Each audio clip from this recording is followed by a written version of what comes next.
Lee Iacocca is here. He is one of America's business legends. He ran both Ford and Chrysler. He brought us the Mustang, the minivan, and the only government bailout of a national car company. After a troubled merger with the German Daimler-Benz, Chrysler recently went on the market again. The private equity firm Cerberus Capital Management has reached an agreement to buy it. The question everyone is asking, can they turn Chrysler around in the same way that Lee Iacocca did?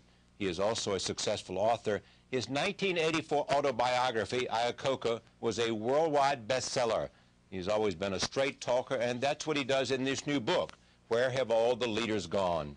I am pleased to have him here at this table. Welcome. Charlie, delighted to be here with you. You know, I was surprised, simply because I hadn't seen this kind of list, that one of the 25 most influential business books of last century was your book. Surprise phenomenon. Yeah, it was an extraordinary phenomenon. You know. No. Why was that? Because I have no idea. It was straight talk. They sensed that you were talking straight. I think so. Yeah. I want to talk about the automobile industry, but first what everybody's talking about, Chrysler, the company that you grew to love after you left Ford. Tell me what you think of this deal. Well, I was shocked when Mercedes bought it and had a tough time even accepting that. Then they spent $38 billion to do it, and now they got $1 billion back. So it was a merger that died aborting. And now going to a private equity group, I met those guys for the first time, by the way, while at my stay in New York. Yes. They seem to have their head screwed on right. They know that they've got to get leadership management in there. They have pretty good management now, but they're not going to try to strip it and flip it, you know. Yeah. And they bought a lot of companies, but this is their biggest buy. They bought 51% of GMAC. Exactly. But this is a big event for them. And I met the chief executive, and he seems to want to bring it back. I mean, he's really... Could you turn Chrysler around again? Yeah. What would you do? Start building some small cars, get better fuel economy, start with there. But that seems so obvious. Why haven't they done that? Well, they weren't ready for $4 gas. In fact, Charlie, we weren't ready for $2 gas. You know, it's not that easy to just flip it. And cars, the SUVs took off like another phenomenon, and they're heavy, 7,000, 8,000 pounds, get lousy fuel economy, pollute the air. But the public really is still buying them in smaller sizes. So, you know, you just got to hit the market. You can't always have a Mustang hit or a minivan hit. You know, those are home runs. But in the end, you got to make cars that people like. They got to look nice. They got to be reliable. They got to have good warranties on them. And they haven't lost their way. I mean, Toyota's a strong, formidable competitor, but the problem is healthcare costs and pensions. You know, it's just awful. Classic. I want to come back to that, but let me just talk about the cars themselves, and we'll talk about the burden of health care or how to deal with that issue, which is part of the reason that Daimler-Benz wanted to get rid of them, I suspect. Yeah. You believe that American car companies can compete effectively with car companies around the world? If they get their arm around healthcare costs and pensions. They can't compete if it's still an albatross of $1,300. Toyota's $200 for healthcare per car. General Motors is $1,500. Right. If you don't get that down, you can't tell the customer, I got to pay for the legacy costs of retirees, and it's going to cost you an extra $1,300 to buy my GM car. You can't do that over time. So that's got to be corrected somehow. And how would you correct collaboration of government. Government has to bail them out? And the unions got to come to their senses. We can't build cars at $60 an hour.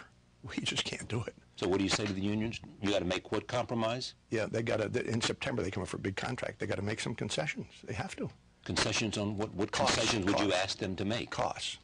What would you ask them that they that was part of the contract they had with the automobile company that they now must forego? That their union member will have to pay more of the cost, whether it's deductibles, whatever it is. He's got to share more in the cost of health care. You know, the union lobbied hard, and we gave them. We never took a strike. You know, it was too expensive. So we knuckled under, and we did that to ourselves. That's got to be corrected. It can't be done overnight, but it's got to be corrected. And if the unions say no, what happens? I think it would, the survival of the auto industry would be at stake. I really do.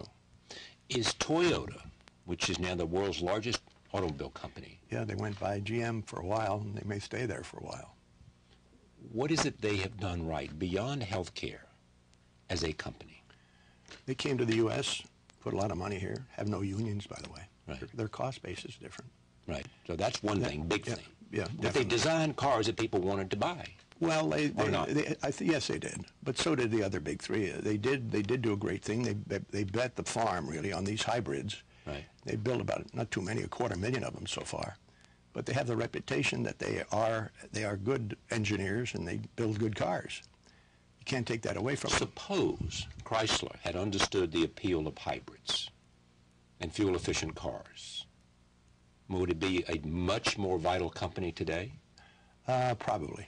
At Ford, I did work on hybrids 25 years ago. Yeah. And found it was not cost efficient. Right, too complex, gas too was too costly. cheap, and gas was too cheap. Gas was $1, right. Charlie. You know, now we're hovering at $4. You know, Europe's used to $4 gas, $5, $6 gas. Yeah. But we're not.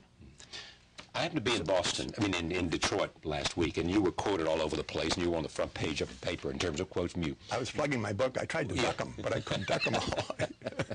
Well, you actually said that you wish you'd had the money to buy Chrysler. Yeah, it's a good buy. It's a good buy. Yeah. Because they're willing to give up so much they did to get rid of it. But Daimler-Benz is a good automobile company, or not? A great automobile company, but we just couldn't. The cultures clashed too much. We really didn't get along, and it wasn't easy because they never dealt in small cars. And small cars have a different view than a $40,000, $50,000, $60,000 Mercedes. So there were no synergies. There just were none. But you suggested in the comments I saw out in Detroit, you said they simply drove Chrysler off the cliff. They did. They did. That they screwed it. It was, I think, the words I saw you use. No, I said royally screwed. Royally screwed is what you said, yes. Right. So, they did that how? By not being able to sell cars? By not designing the right cars? By not taking care of the employees and dealers in the U.S. company.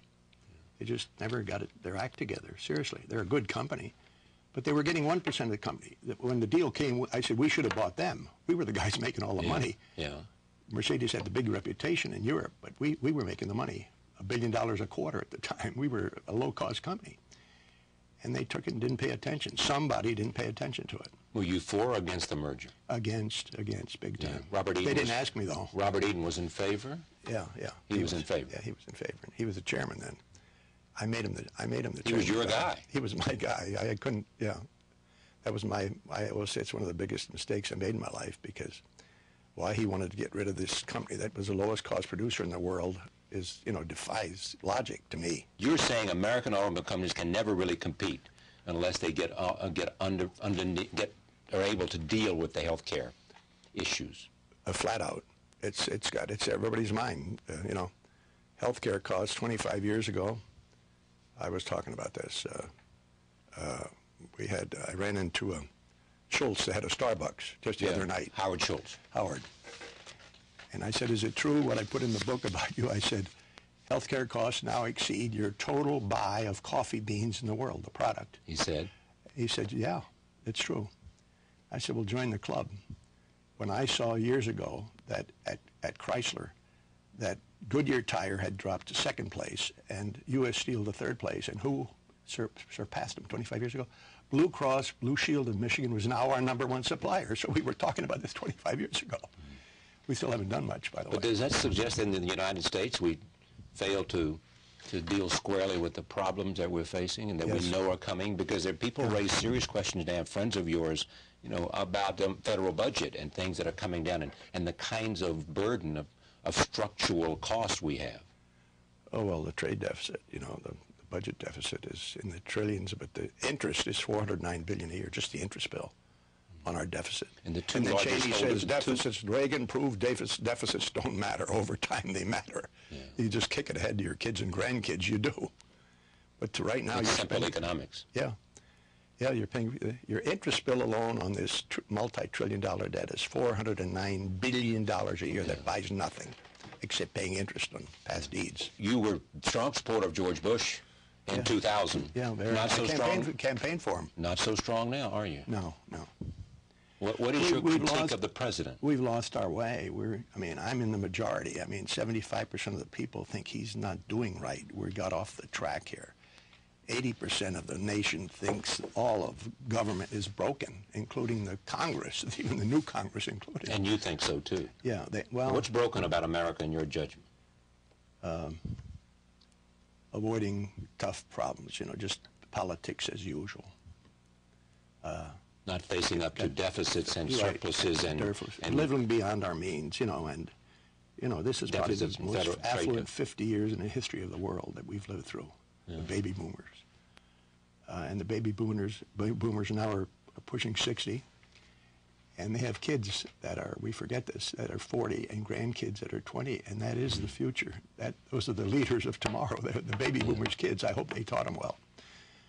But I think we got to get back to basics, When you live beyond your means and you don't worry about the environment and you don't worry about energy or Mideast oil. We've known Mideast oil would be, But you were a guy contributing to that. I mean, sure you I were was. not calling for these kinds of... I know. You were not saying to America, wake up, when you were a CEO of two great automobile companies. Yeah, I thought I was providing wealth and jobs and mobility. People won't give up their cars. They won't even, share a ride once a week.